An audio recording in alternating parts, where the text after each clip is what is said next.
کر باتیں کر رہے ہیں، ایسی کوئی بات نہیں ہے، کوئی 5 طیارے نہیں گرے، طیارہ ایک گرا ہے، وہ بھی مطلب اس طرح یہ اپنے لوگ ہمارے ان کے چینلز پر بیٹھ کے یہ باتیں کر رہے ہیں۔ یہ بدقسمتی ہماری ہے کہ ہمارے چند نمک حرام جو ہیں، جو پاکستان نہیں پالے ہوئے تھے، یہ ہماری وہ 5th جنریشن وار کے وہ واریئرز تھے جن کو ہم نے پالا،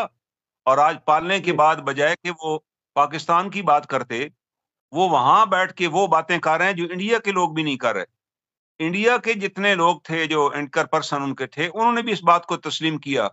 کہ انڈیا کوئی پاکستان کو جواب نہیں دے سکا، اور انڈین آرمی نے نا امید کیا لوگوں کو۔ اس سے بڑی بات کیا ہے کہ وہاں جب ڈیڈ باڈیز پہنچی ہیں ہندوستان میں، لوگوں کے گھروں میں ویڈیوز دکھائی گئی ہیں، عورتیں اور بچے ان کے وہ رو رہے ہیں وہاں پر، جبکہ یہاں ہمارے ایک افسر ہیں colonel Abbasi, frontier force regiment کے، بارڈر ایریا میں تھے، ان کے گھر اٹیک ہوا، ان کا بیٹا شہید ہو گیا،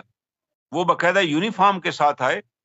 اور لوگوں نے پھولوں کے ساتھ ان کا استقبال کیا، اور پھولوں کے استقبال کے ساتھ the entire population was there. انہوں نے اپنے بیٹے کا جنازہ اٹینڈ کیا اور اعلان کیا کہ یہ میرے لیے بڑا اعزاز ہے کہ آج میرے بیٹے نے بھی مجھ سے پہلے شہادت پیش کر دی۔ یہ جذبہ ان کے یہاں کہیں بھی آپ کو نظر نہیں آیا اور کبھی بھی نظر نہیں آئے گا۔ یہ اللہ کی دین ہمارے لیے ہے۔ ہمارے یہاں یہ کنسیپٹ آف جہاد ہے اور یہ کنسیپٹ آف شہادت ہے، یہ وہ شہادت ہے جس کی خواہش جناب نبی اکرم صلی اللہ علیہ وسلم نے بھی کی، اللہ سے دعا کی اللہ مجھے شہادت عطا فرمانا۔ تو یہ تو وہ خواہش ہے جو ہمارے افسروں میں اور نوجوانوں میں پائی جاتی ہے، اور انہیں آرمی چیف سے لے کے نیچے ڈاؤن ورڈ تک، وہ ان لوگوں کو جو باہر بیٹھے ہوئے تھے انہوں نے تو یہاں تک کہا کہ جناب اگر جنگ چھڑ گئی تو پاکستان کی عوام اپنی فوج کو سپورٹ نہیں کرے۔ وہ تو یہ خواب دیکھ کے بیٹھ رہے تھے وہاں پہ، پر کیوں نہیں سپورٹ کرے گی؟ اس جنگ نے جو فوج کا امیج ہے نا، آپ دیکھ لیں کشمیر سے لے کے کراچی تک کوئی ادارہ ایسا نہیں ہے جو باہر نہ نکلا ہو فوج کی سپورٹ میں، اور جو وہ کہہ رہے ہیں شہروں میں تباہی ہوئی ہے، انہوں نے ڈرون پھینکے ہیں، کوئی ایک شہر بتا دیں جہاں اس ڈرون سے کوئی نقصان ہوا ہے؟ جیسے ہی ڈرون گرتا تھا پوری کی پوری آبادی سڑکوں میں نکل آتی تھی نعرے لگاتے ہوئے، ان کو تو روکنا مشکل ہو گیا تھا۔ لوگوں میں خوف کے نام کی تو کوئی چیز ہی نہیں تھی، لیکن وہ وہاں بیٹھ کے خواب دیکھ رہے تھے کہ جی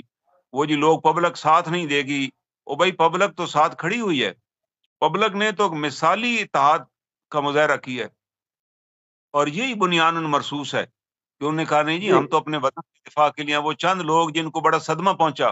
ان کے خیال میں یہ تھا کہ خدا نہ خواستہ پاکستان کو نقصان پہنچے گا، کیونکہ وہ پاکستان سے اپنے رشتے ناطے کاٹ کے جا چکے ہیں، وہاں بیٹھ کے پاکستان اور پاکستان کے اداروں کے خلاف ایک منظم مہم چلا رہے ہیں، وہ اخلاقیات کی تمام گری ہوئی تمام سرحدوں کو پار مار کیے بیٹھے ہیں۔ اور سب سے بڑی بات یہ تھی اس 11th آر کے اوپر جب انڈیا ہم پہ حملہ آور تھا، وہ وہاں بیٹھ کے انڈین اینکر پرسن کی بولی بول رہے تھے، اور ایسے نازور الفاظ استعمال کر رہے تھے کہ انسان کو شرم آتی ہے کہ یار یہ انسان ہے یا مسلمان ہے، یہ کیا یہ پاکستانی کہلانے کے قائل؟ لیکن اللہ نے ان کے مقدر میں بھی ذلت کی سیاہی رکھی اور وہ ناکام ہوئے۔ یہاں الحمدللہ ہمارا آپریشن ہر لحاظ سے کامیاب ہو گیا۔